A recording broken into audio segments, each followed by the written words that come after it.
Kalungkutan na hindi matago-tago.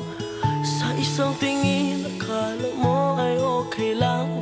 Andito lang ako para sa'yo. Mio, kumusta ang task mo? Kumusta ang task? Okay lang. Anong ginagawa mo? Maghihintay pa lang ng Hihintay. panghalo. Halo. Panghalo para bukas. Tomorrow. Bukas yung task ko. Class. Para sino? Para Tinuruan mo Turuan ako yung sino? bata. Children? Children. Kumusta Tommy, Miho? Ha? Kumusta si Tommy? Ang dami? Okay lang, bakit? Pinasa mo ba siya? Pinasa mo siya?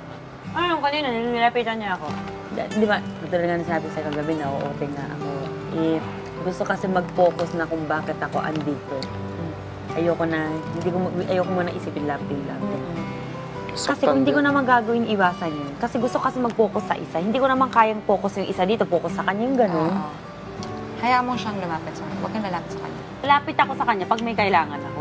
Katulad ng task. Ganun. Diba? Kasi Professional kami- lang. Pwede pa rin naman magkulitan eh. Pag gusto mo, go! Oo, dahil gusto ko eh. Anong gagawin mo? Tao lang naman din ako. Oo, of course. Hindi ko naman sinasabi. Diba? Oo. Yun nga rin yung gusto kong ano. Kaya, may kahalong going the flow, may kahalong ng focus ng sarili ko dahil... Wow, go with the flow. Focus. Focus talaga naman. English na ako.